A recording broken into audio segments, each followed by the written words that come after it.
Another question from questionsfromatheist.blogspot.com. This is an interesting one. It says, what was Jesus doing until he was 30? So admittedly, there's not a lot written about what Jesus was doing in the Gospels. There is a little bit, so I thought we'd just kind of touch it real quick and then share some ideas about the whole thing.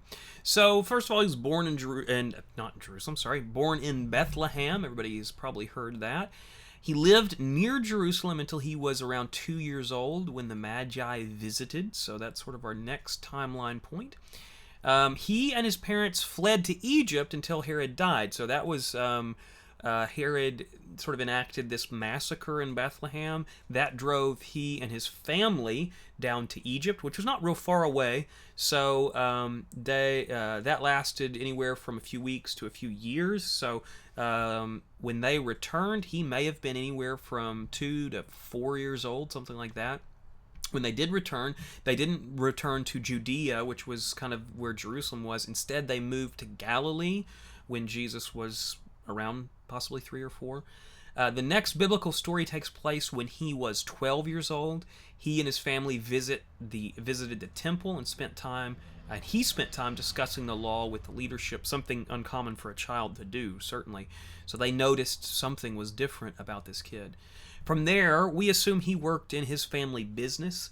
People called him Rabbi, which was a name usually reserved for an official rabbi who had gone through rabbinical school and become like a rabbi's disciple. That's how you would become a rabbi, is you'd be discipled and then you'd be a rabbi. But I don't think that Jesus did that. I don't think he was a disciple of another rabbi. We don't have any that recorded at all. It's possible people are just calling him rabbi because the word means teacher. So that would fit with what he was doing. He was teaching.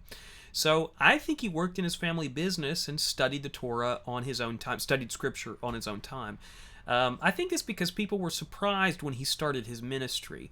There's a couple of spots in the New Testament where people obviously just thought of him as a simple carpenter, or that word actually could mean mason as well, so that might have been like a stonemason, carpenter.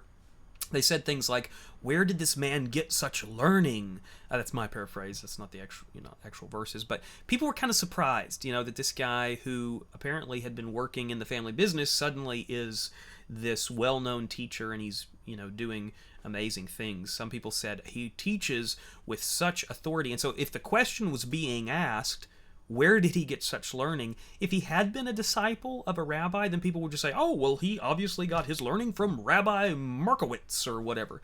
So that was not the obvious question. They were saying things like, isn't he the son of Joseph, the carpenter?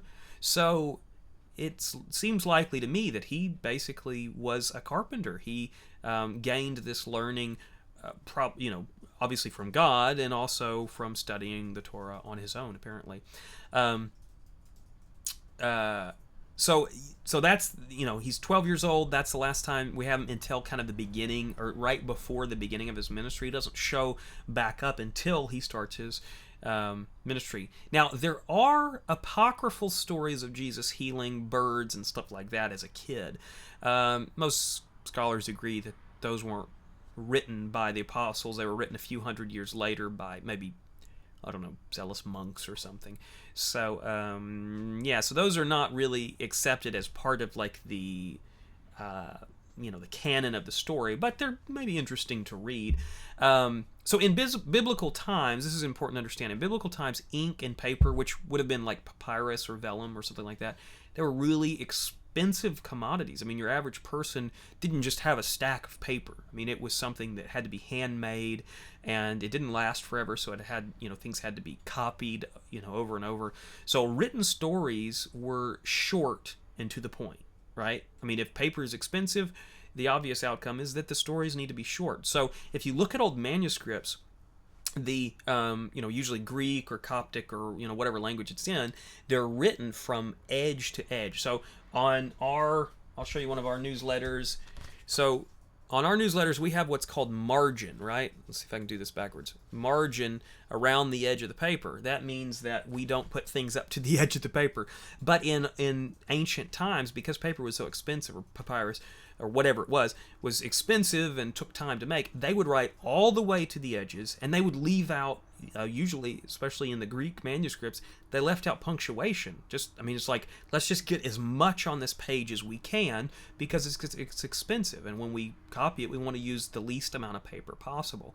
So that's what we understand about old stories. So the fact that Jesus' childhood is a bit of a mystery is not really all that surprising, considering that early writers weren't wealthy. I mean, like the apostles, most of their money went to the ministry, and it tells us in Acts that they shared their property.